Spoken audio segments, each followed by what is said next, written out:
Só fico olhando o celular por causa da hora. Vou deixar ele no...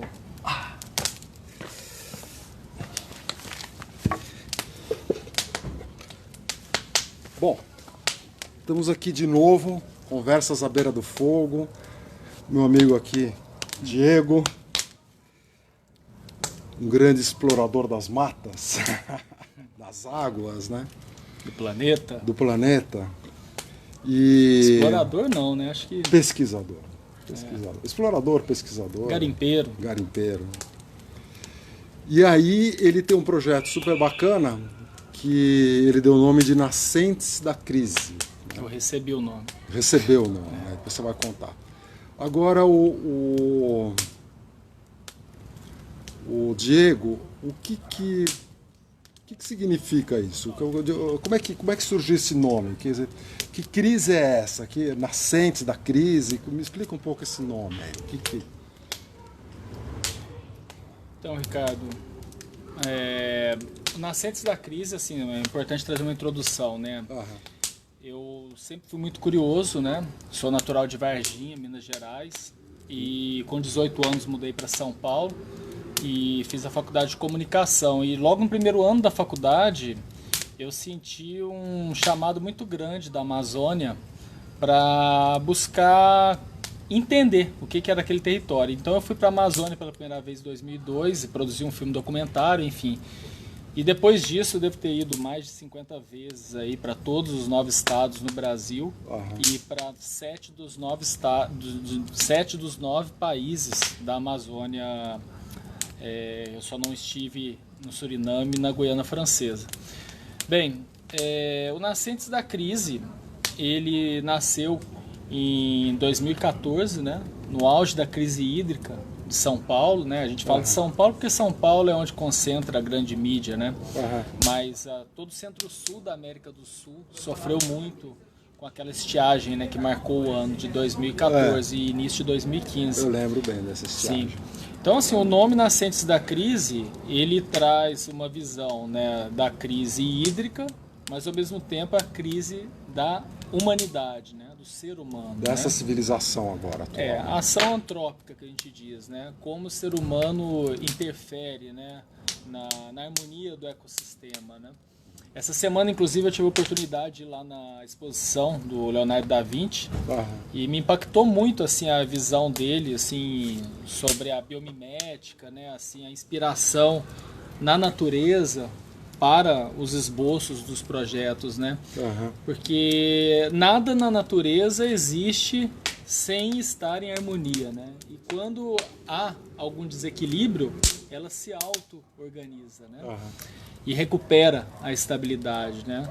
Até mesmo se a gente busca pelo hinduísmo, né, essa questão para nascer o novo, muitas vezes você tem que desconstruir, né? Desorganizar para organizar. E aí nessa questão do Nascentes da Crise, no auge da crise hídrica de 2014, super conhecido. Tem o Carlos Nobre, toda a família dele. Ele abordava a questão da relação, né, da Amazônia com São Paulo, ou esse centro-sul da América do Sul. E aquela palestra me inspirou muito, e aí eu fui em busca de como transmitir para as pessoas a informação que a ciência, né, apresentava através de relatórios. No caso dele, ele estava lançando o relatório Futuro Climático da Amazônia através do audiovisual. Então ao longo aí desses últimos 6 anos, de maneira sistêmica, eu tenho viajado pela América do Sul. Até o momento foram 7 países nesse projeto. Nascentes da Crise tem 7 filmes também, né, já publicados, em que é uma pesquisa em que eu trago os dados da ciência para o audiovisual e, ao mesmo tempo, onde eu não encontro, pelo menos ainda não encontrei, não sei se existe, mas eu não encontrei respostas, através da espiritualidade, eu busco interpretar os sinais do que eu recebo através dos meus estudos, das minhas práticas espirituais, dessas visões, para buscar compreender o ciclo da água na América do Sul e as mudanças climáticas. Tá, então o tema fundamental é a água. É isso. Esse é o principal objeto, pesquisar como que esse ciclo da água se dá no... E aí o termo nascentes vem então acoplado a essa ideia da água. Então a crise da água seria um pouco por aí, mais ou menos isso? Se a gente enxergar, né, qual que é a analogia entre a água do planeta Terra e o ser humano, né, a gente tem praticamente a mesma proporção, né? Através do sangue, enfim, a gente tem 70% do corpo água e o planeta também 70% água, né? A água que diferencia em estado líquido, né, o planeta Terra de outros planetas, né? A água, até onde eu estudei, ela é alienígena, ela é extraterrestre, né? Ela não emergiu na Terra, ela chegou através de choques, enfim, né? Tô falando ao longo da formação do planeta. Então, assim, é ela que ativa a vida. E é um bem essencial, né? Até quando a gente fala assim, o rio está poluído. Não, a gente que está sujando o rio está ali no curso natural dele. E aí, só para explicar um pouco o Nascentes da Crise, né? nascentesdacrise.com.br, lá tem toda a informação, os vídeos estão disponíveis, né? Então, o que foi feito nesses 7 filmes, né? Qual que foi a diretriz de cada expedição? O primeiro documentário é entre o Acre e o Peru. Por quê?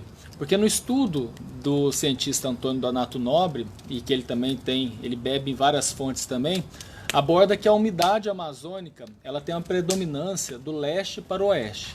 Então, através de uma questão técnica de mudança de pressão, é como se a floresta puxasse a umidade do oceano. Mas especificamente a floresta, porque se a gente partisse do pressuposto, como a gente aprende de maneira genérica na escola, de que no litoral as chuvas são ocasionadas pelo mar, simplesmente seria normal ter chuva em quantidades similares em toda a costa. Mas na região amazônica ela é muito mais abundante. Tanto que Belém, né, tem um ditado de que se vai sair antes ou depois da chuva, né? Depois da chuva. Então, em função disso, ali é o portal, né, dessa umidade. E ao mesmo tempo, curiosamente, né, na região de Belém é a foz do Rio Amazonas, que é a maior desembocadura de água doce do planeta.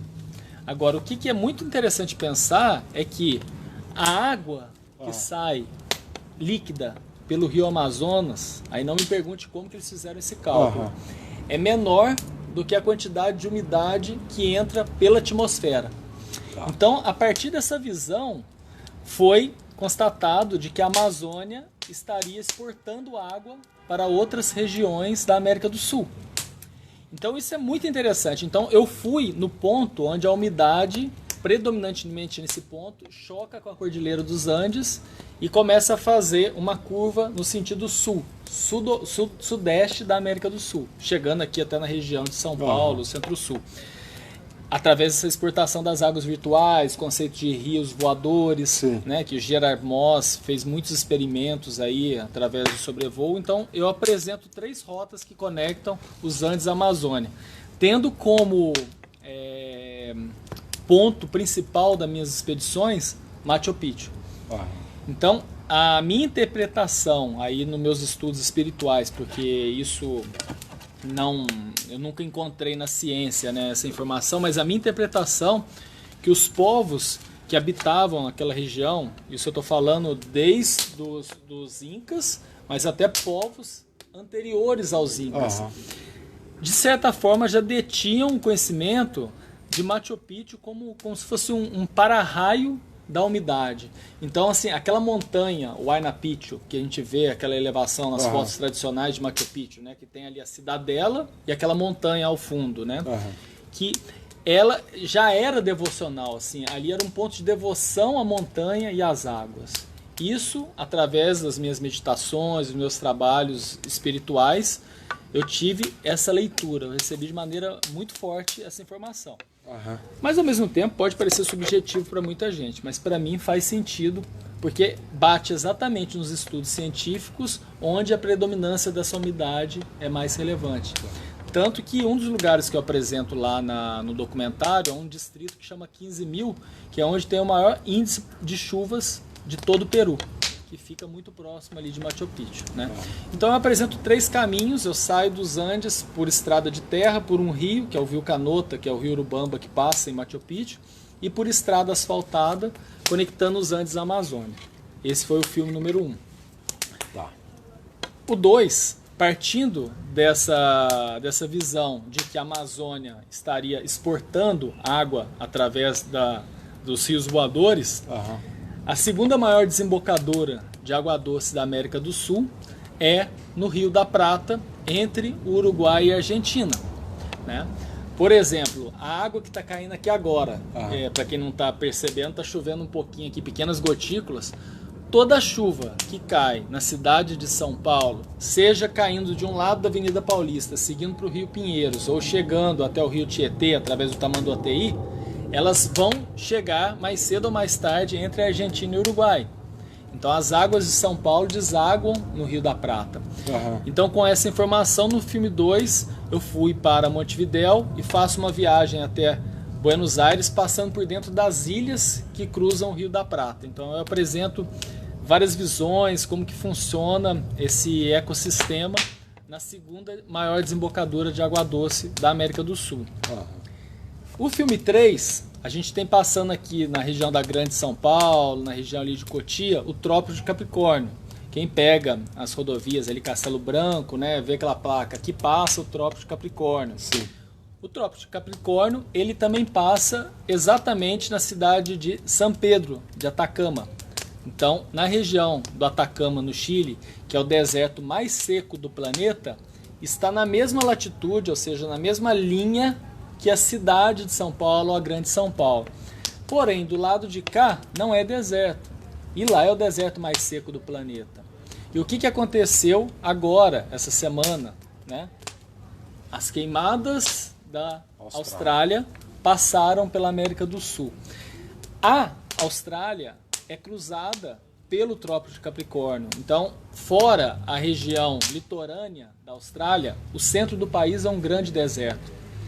Se a gente vai para a Ásia está toda no hemisfério norte. Não tem no hemisfério sul a Ásia. Então, desconsidera a Ásia. É o Oceano Índico.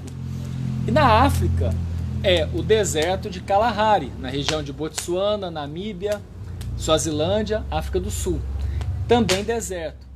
A única região nessa latitude do planeta que não é deserto é a região centro-sul da América do Sul, que, segundo esses estudos do Antônio Donato Nobre, é um quadrilátero afortunado aí, que vai de Buenos Aires a Cuiabá e da Cordilheira dos Andes a São Paulo. E por conta do quê? Por conta dos rios voadores? Pela influência da Amazônia na regulação do clima da região. Exato.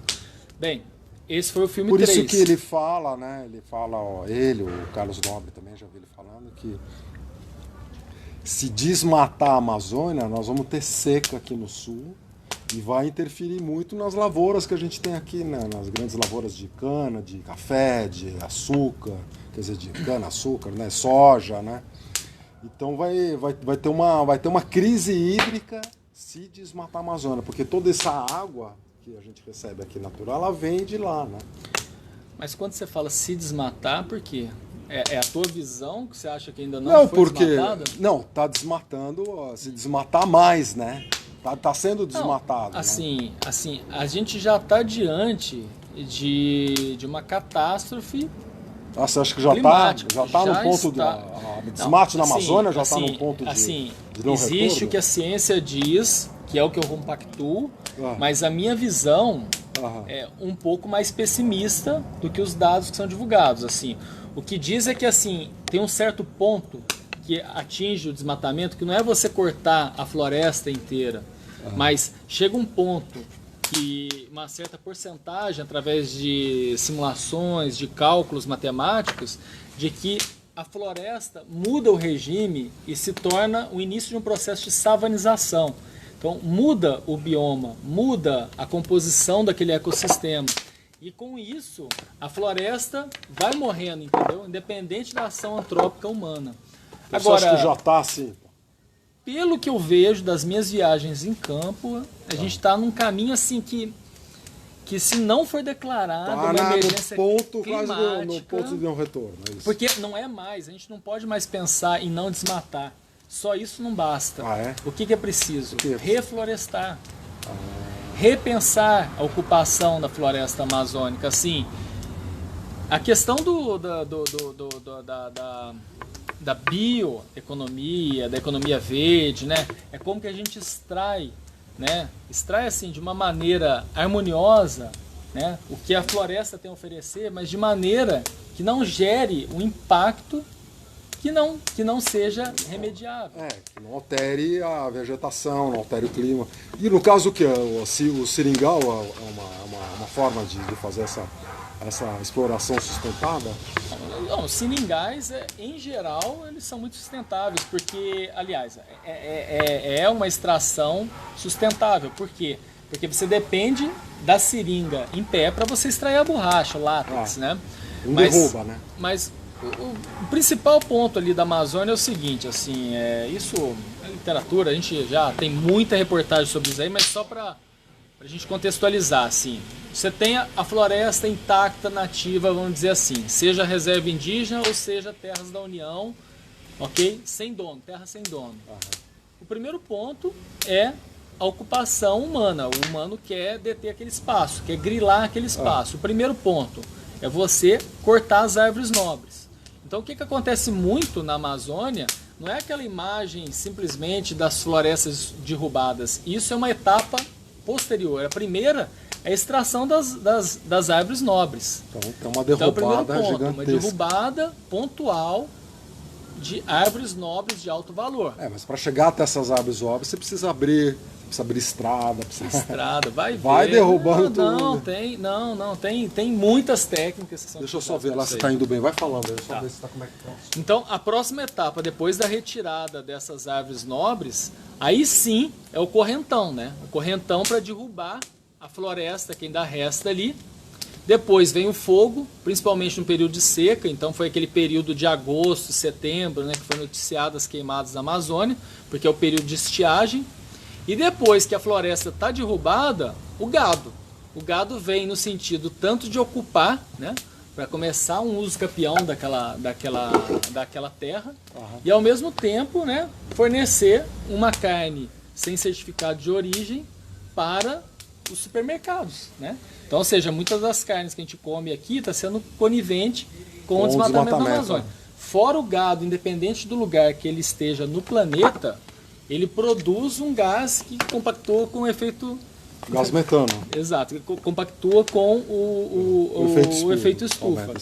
E só para terminar, então assim, o problema é bem sistêmico, que depois do gado, em paralelo a ele, as monoculturas, né? Que, só para terminar a questão das séries e chegar na pesquisa que eu fiz a última lá nessa região das queimadas, o filme, a quarta etapa foi dividida em 2 viagens, que foi na Bolívia. A Bolívia é onde fica a Amazônia mais meridional,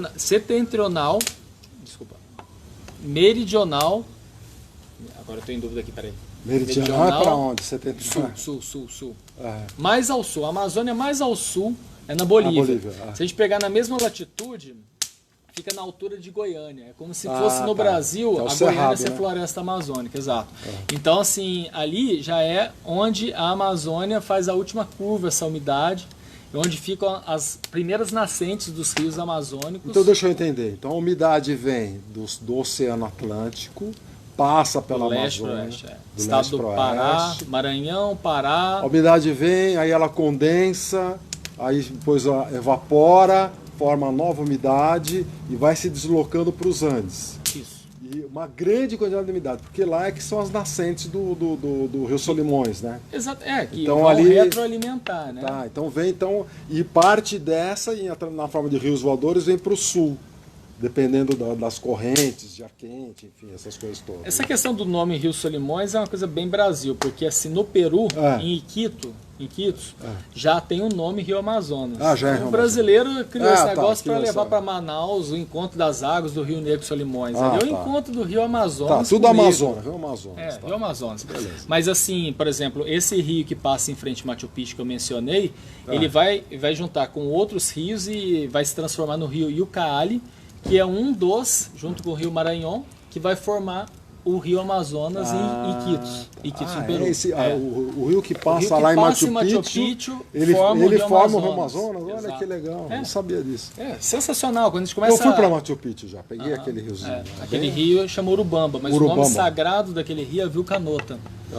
Então, assim, a Bolívia, eu apresento sobre esse prisma, e também tem um detalhe na Bolívia de que a maior parte da prata da coroa espanhola foi extraída apenas de uma montanha, que é o Cerro Rico, que fica na Bolívia, nos Andes bolivianos. Sim. É diferente do Brasil do ouro, que foi extraído em uma região desde Ouro Preto para baixo de Ouro Preto até Diamantina, né? Sim.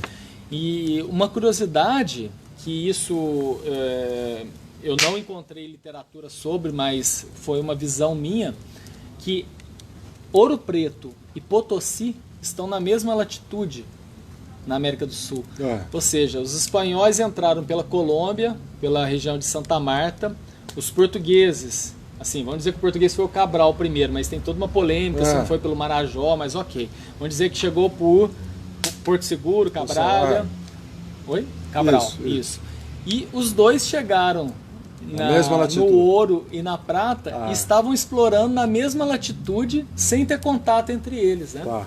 Então tem toda essa questão do karma, né? Assim, a minha interpretação das tragédias, tanto da Samarco quanto da Vale, trazendo para a espiritualidade, tirando os personagens, tirando o factual, mas tem a ver com o karma da extração de recursos da natureza ali. Sim. É como se, na minha visão, uma visão bem subjetiva, mas a Terra expurgando Bom, então, uma série de karmas. Eu tô vendo que você quer falar mais das expedições? Só terminar, porque eu queria perguntar umas coisas dessa relação que você faz aí com a espiritualidade. Então, o filme 4... Fiquei interessado. O filme 4 tem duas fases, fase 1 e fase 2, Bolívia. Aí o que aconteceu? A quinta etapa, eu fui para o Paraguai, Assunción. E aí eu faço um trajeto passando pelo rio Paraguai e o rio Paraná. Então eu desço o rio Paraná, que vai chegar quase ali até Buenos Aires, onde eu fui, né, na expedição, só que eu entro para Córdoba, que é onde, segundo a revista científica Nature, é registrada as tempestades mais severas do planeta. Então, as tempestades de raios, chuvas... Em Córdoba, na região de Córdoba. Que é no pé dos Andes. Que é no pé dos Andes. A gente fala que é o cotovelo dos Andes. Né? São as serras ticas, as serras pequenas. É mesmo? Maior quantidade de encontra várias informações, até o próprio Fantástico da Globo, a Sônia Brige e o Paulo Zero fizeram uma reportagem sobre isso. Agora, o que é curioso é o seguinte... São centenas de pesquisadores estão estudando essas tempestades de Córdoba, que as cumulonimbus passam de 15 quilômetros de altitude lá. Nossa! Por quê? Porque se lá acontecem as tempestades mais severas do planeta hoje, isso pode ser um indicador de como que a gente vai lidar com as mudanças climáticas, porque o padrão de chuva de lá pode acontecer em outras regiões do planeta com as mudanças climáticas. Isso foi a quinta etapa. Eu estava preparando para voltar para o Paraguai e Argentina para fazer a segunda fase da quinta etapa. E aí o que aconteceu? Em agosto do ano passado, o factual das queimadas na Amazônia. E a fumaça que chegou aqui em São Paulo. E a fumaça que teria chegado aqui em São Paulo. Então eu fui para Mato Grosso. Aí eu fiz a sexta etapa, saí de Cuiabá, fui até Itaituba, no sul do Pará, pela BR-163, que conecta Cuiabá a Santarém, no estado do Pará. No eixo de desmatamento, no eixo principal ali das queimadas, fui na cidade de Novo Progresso, onde teria sido orquestrado o Dia do Fogo pelo WhatsApp. Conversei com o editor do jornal Folha do Progresso. Então fiz essa expedição de ida e volta, e isso que é o documentário número 6. E agora... vou voltar para a quinta etapa para fazer a segunda fase de novo ali no Paraguai e Argentina, porque a minha intenção agora é explorar o centro-norte do Paraguai, que é um grande deserto também. A gente tem um grande deserto ali no Paraguai, e entrar pela Bolívia, no norte da Argentina, para fazer a região das Salinas. Que o que a gente tem mais conhecido é o Salar do Uyuni, né? Na Bolívia, mas tem várias salinas até chegar em Córdoba. A minha interpretação é que Córdoba, essas grandes tempestades acontecem porque ali é onde, em geral, não dá para dizer que sempre, porque oscila muito, né, os modelos climáticos, as análises, mas é onde a umidade amazônica faz uma última curva antes de vir para esse eixo de São Paulo, Rio e tal. Uma curiosidade para quem quiser aprofundar nisso aí, que eu gosto de mencionar porque as pessoas começam a ficar atentas, né?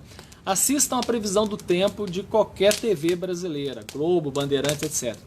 Você vai perceber um certo padrão de que quando no Rio Grande do Sul o tempo está quente, ensolarado, aqui potencialmente vai estar chuvoso, mais frio.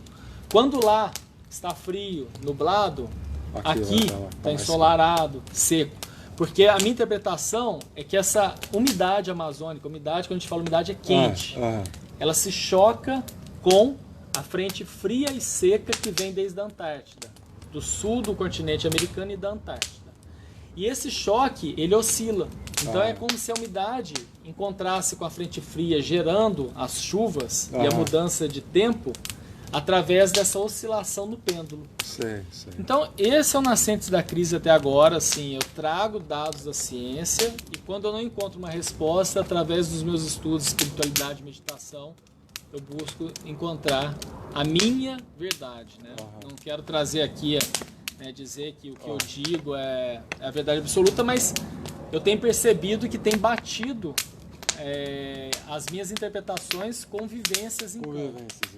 Então, agora, essa é a síntese do que... Agora, então esse nome Nascentes da Crise, você vai saber onde que está, quais são os locais chaves aqui da América do Sul, onde são críticos, é isso? Não, mais ou menos isso? São locais emblemáticos da hidrografia, da geografia, do ciclo da água e o impacto antrópico, né? Ou seja, o impacto do ser humano naquele ciclo. Tá, mas você pegou alguns pontos, né? Você foi pegando alguns pontos que são pontos críticos, vamos dizer assim. Seria isso? Não críticos, pontos relevantes. Relevantes, tá. Que geram histórias. Críticos assim, por causa do termo, né? Que eu fiquei bastante curioso para saber como que esse termo, essas duas, né, Nascentes da Crise, como que ela se aplica a essa descrição, a essa jornada que você está fazendo. Então eu fui vendo que você foi fazendo um mapeamento, né? E alguns locais você foi... Então eu pensei, a ideia que me veio foi assim, esses locais são locais importantes, relevantes, como você disse. Icônicos.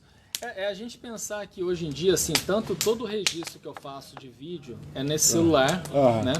E que hoje no celular a gente tem mais acesso à informação do que a NASA tinha quando o homem foi à Lua, né? Então, assim, eu fico imaginando muitas vezes esses expedicionários, né, os botânicos, o próprio Darwin, quando ele veio para a América do Sul, as pesquisas que eram feitas, né? Assim, hoje a gente tem acesso a muita informação, né? Mais do que descobrir uma fonte, é você saber o que você quer perguntar, né? Nas bibliotecas, nos artigos científicos, para o próprio Google, né? Para os seus amigos dos amigos, da rede que você tece. Então, acho que é isso que é a grande riqueza, assim, é cada um fazer parte da solução. E a minha contribuição diante dos desafios... Toda essa jornada que você fez, qual é a pergunta que você quer fazer? Qual é a reflexão que você quer colocar? Você tem um objetivo assim? Ou você só está descrevendo, tem uma coisa mais, uma curiosidade pessoal? Tem um objetivo isso? Um objetivo do quê? Qual seria? Assim, de todo esse mapeamento que você fez? Quando eu vou em campo, tanto que eu abordo que o Nascentes da Crise é um reality. Então, quando eu vou em campo, eu compartilho em tempo real pelas redes sociais, pelo Instagram, Twitter, Facebook, com as pessoas as minhas vivências. Então, depois que se tornam os documentários. Antes do documentário acontecer, tem uma série de posts. Quem entrar no Instagram e colocar a hashtag Nascentes da Crise, vai encontrar mais de 400 publicações com foto, vídeo e textos ao longo do trabalho. O que eu entendo, né? A minha contribuição, talvez a principal nesse processo, é através da comunicação buscar traduzir dados científicos e curiosidades que as pessoas têm sobre esses temas. Tá. Qual que é a correlação? Perfeito. Você tem, que é uma coisa que eu transitei muito pelo mundo acadêmico, que era uma grande queixa, né, das pessoas, das pessoas normais que não são do mundo acadêmico, é não entender aquele linguajar, que é um linguajar hermético, né, acadêmico, né, de um artigo científico. E aí surgiram, né, vários, de 20, 30 anos para cá, surgiu uma atividade que é uma atividade de divulgação científica, ou seja, você pegar aqueles dados científicos, transformar num linguajar mais simples, vamos dizer assim, não tão hermético, que é o linguajar de um artigo científico, e fazer essa divulgação da ciência, né?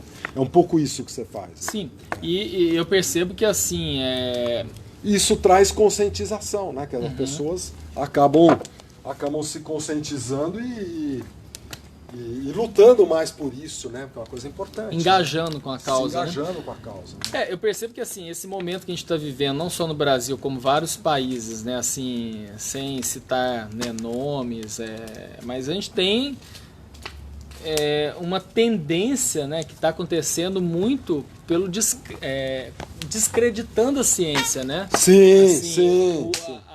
O pensamento, o negacionismo, né? Total, né? O ideológico acima do científico, né? Assim, então, eu acredito que o que eu estou transitando aí é entre esses dois extremos, né? Assim, de buscar trazer, né, uma linha do meio, os dados da ciência, mas também onde não tenho acesso ainda, pelo menos a resposta, como que eu trago isso para o dia a dia, né? Mas eu acho que o grande referencial é a ciência, né? O grande referencial é a ciência. Não dá pra gente pensar a Terra plana, por exemplo. Eu assisti uma palestra essa semana aí do Siddhartha, sabe? Do Siddhartha Ribeiro, Centro de Estudos lá do Neurocientista do Rio Grande do Norte, no Roda Viva. Ele falou assim, essa questão assim, para você combater uma fake news, não é assim, não deveria ser somente através da verdade, né? Tipo assim, não, a Terra não é plana, e você explicar por quê. É você potencializar o absurdo que é essa fala. Então, assim, por exemplo, não, a Terra a não é arte plana. De perguntar, né? Vai perguntando até o cara se enredar. Não, a Terra não é plana, não, mas ela se assemelha a um Ruffles, ela tem algumas ondulações. Tipo assim, vai fazendo absurdo. Vai falando absurdo para a pessoa entender que não faz sentido, né? Mas, assim, eu acredito que o Nascentes da Crise, ele, não sei se ele vai ter um fim, assim. Fim nunca vai ter. Até uma frase que eu vi lá do Da Vinci na exposição dele, né, que... Como que é mesmo, gente? Que ele fala algo mais ou menos na linha, assim, de que o projeto nunca... Uma pesquisa nunca termina, né? Ela é abandonada. Então, assim, pode ser que eu abandone esse barco, essa minha pesquisa... Mas eu acredito que é algo que, assim, que eu vou levar para a vida, né, essas contribuições e... Então é bárbaro, então eu entendi, né? Você deu um nome super bacana. Recebi o nome. Como é que recebeu isso? Como é que é essa história? Recebeu da onde? De quem? Tô inconsciente? Não, isso tá me perguntando demais. Se eu recebi, eu não sei de quem, mas que, né, eu tô passando para frente. Não, mas... Eu não sei como que foi o processo criativo, ou receptivo, mas eu estava fazendo uma meditação na pedra, no ponto mais alto da Huayna Picchu, lá em Machu Picchu. Lá em Machu Picchu. E isolado num canto lá, e me veio muito forte, não só o nome, não foi assim a questão, o nome é isso, mas assim... O que eu tinha que fazer, entendeu? Assim, eu tinha que fazer isso nesse lugar. Aí surgiu a sequência dos filmes, assim, tipo... Foi eu recebi códigos não claros, mas sinais... Que é como se eu fosse passando um defrag do computador, defragmentador, e colocando as pecinhas no lugar. Ainda continuo colocando, entendeu? Mas então, assim... Então no meio disso aí veio o nome Nascentes da Crise. Veio esse nome. Veio mesmo, claramente. Nascentes. Claro. Não teve um segundo nome falar é esse ou esse. Não, veio é esse. Então, aí é o que eu quero te perguntar, né? O que quando você diz espiritualidade, para você significa o quê? que é espiritualidade para você? Independente aí de como você foi fazendo a correlação com esses dados científicos, qual é a sua espiritualidade? Para entender como é que você usou no seu trabalho. Assim, a minha interpretação da espiritualidade é um resgate da essência do motivo que nos trouxe aqui nessa existência. Isso para quem acredita em reencarnação, que é o que eu acredito. Você acredita em reencarnação? Eu acredito em reencarnação. Que todos nós estamos aterrados nesse planeta que chama Terra em função de algo que a gente traz na nossa alma, algo a ser melhorado nessa busca constante para a gente atingir uma unidade que cada um interpreta de um jeito, né? A energia suprema, grande luz, Deus, Maomé, Buda. Então você está na Jaya, busca desse motivo. O motivo é essa. Não, a busca não, mas assim, a água entre os 4 elementos, né? Terra, fogo, ar e água, dos 4 elementais que formam tudo, para mim, eu identifico que a minha grande missão no planeta tem a ver com a água. Com a água. Não que os outros não estejam desconectados, entendeu? Mas, então, assim, a partir da água, esse meu projeto Nascentes da Crise não é um projeto profissional meu. Eu não lido ele como algo profissional. Também, né? Ele pode se transformar daqui a pouco em um reality, pode transformar numa série de TV, pode se transformar num filme. Tem uma pegada um pouco novela. Missionária, então, aí nesse... Sim. Porque eu busco trabalhar em mim a não expectativa, ou a baixa expectativa. Porque nunca você deixa de ter um pouco de expectativa, mas eu busco não perder meu foco na pesquisa do Nascentes da Crise. Por exemplo...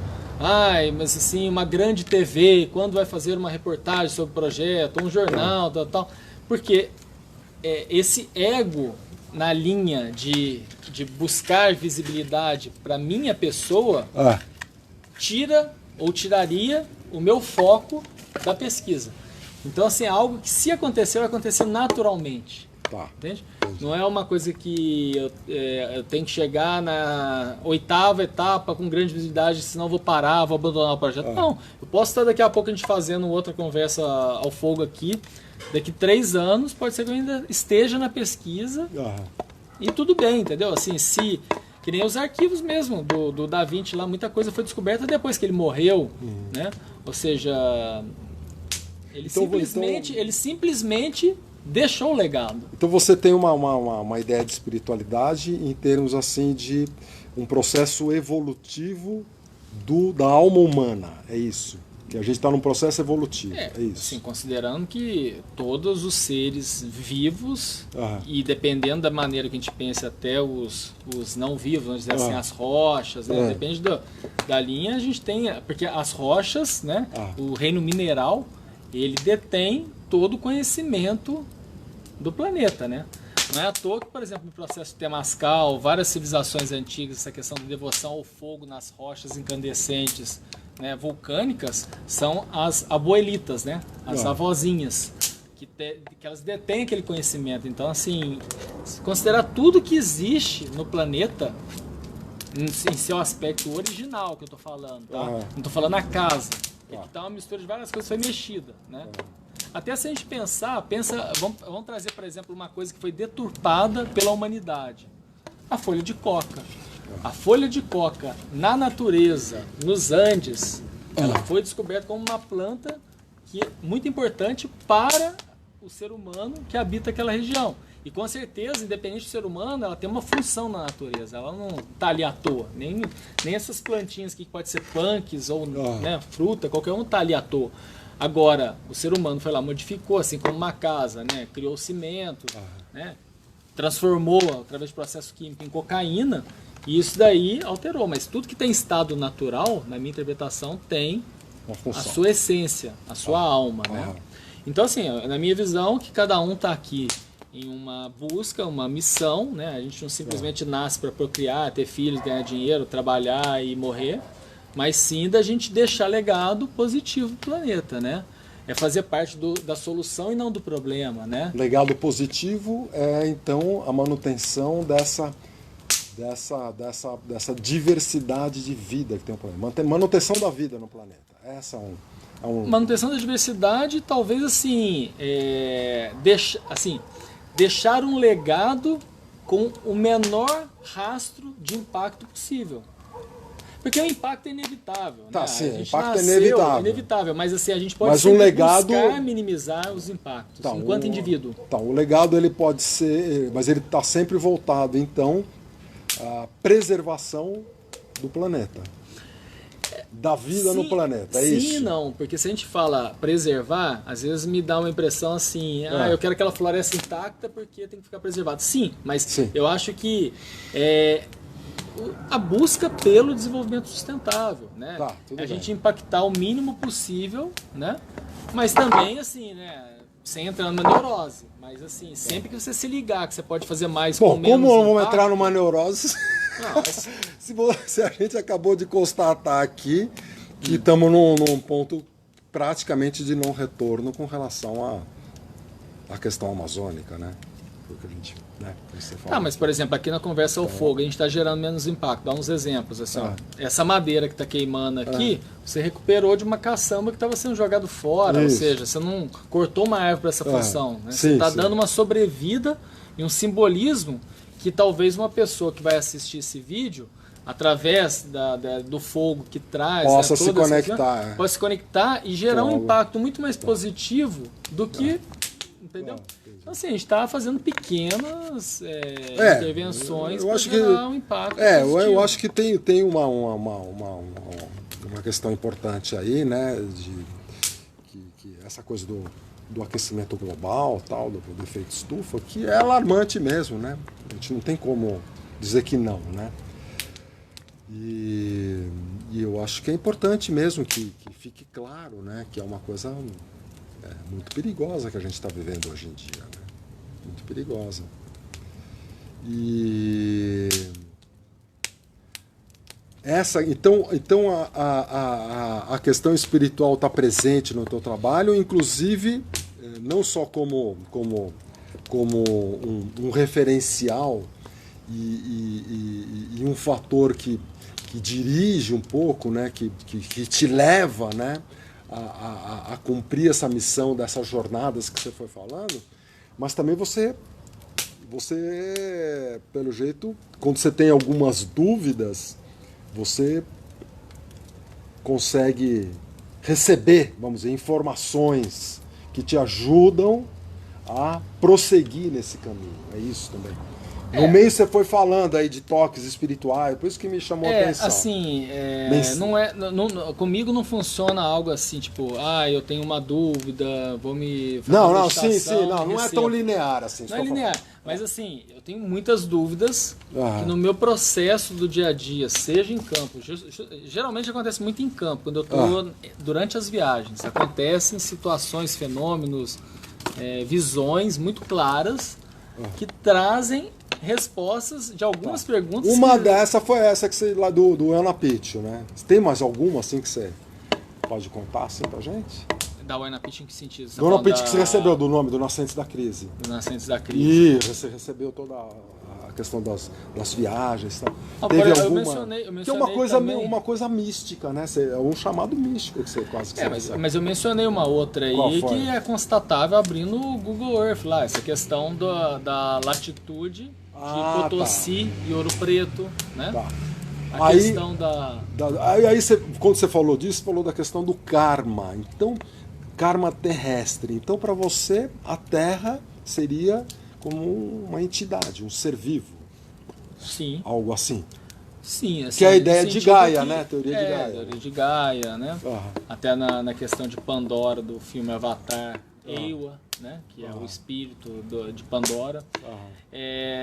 Tem várias publicações sobre isso, né? Sobre a interpretação do planeta Terra como um ser vivo, né? Então, assim, o ciclo das marés, né? A pulsação como se fosse o coração, né?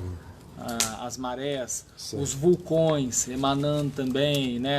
O processo da decomposição vegetal que se torna terra, que gera de novo plantas, ou seja, Sei. o planeta Terra ele tem um equilíbrio, né? Sem intervenção humana, né? Claro que com alguns extremos Sei. climáticos naturais, É, mas acelerados aí, pela ação antrópica. É. Acelerados. Acelerados. Não é que só o ser humano Agora, causa. uma coisa interessante, né? Uma coisa muito interessante que, para mim, eu fiquei, durante um certo período da minha vida, eu fiquei 10 anos vinculado à biologia lá da USP. Né? Entre fazer eu sou psicólogo hoje, mas eu tive uma outra formação, né? Que eu pesquisei plantas medicinais. E aí eu fiquei nesse período entre terminando a faculdade, fazendo iniciação científica e o mestrado, 10 anos na biologia.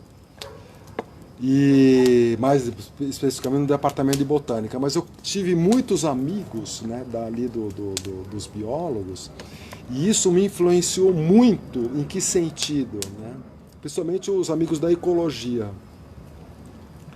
De que é isso que você está falando, né? Nós temos uma diversidade enorme de espécies e existe um equilíbrio dinâmico entre essas espécies. Né?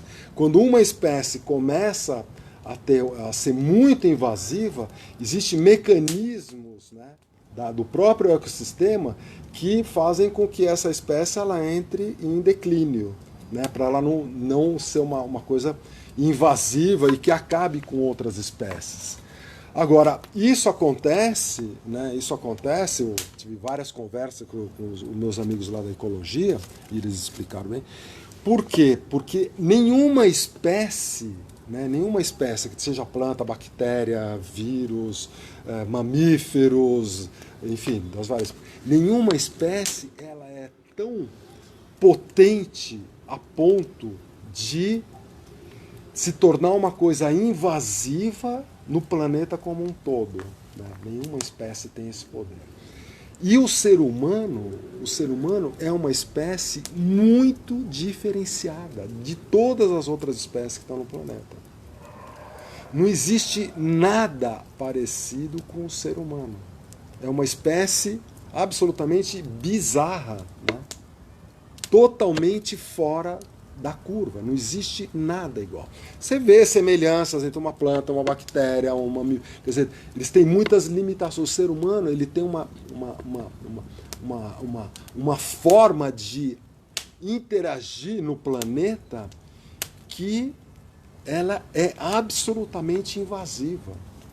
Nós não temos predadores. As outras espécies, quase todas, elas têm predadores. Nós não temos predador. O predador do ser humano é o próprio ser humano, né?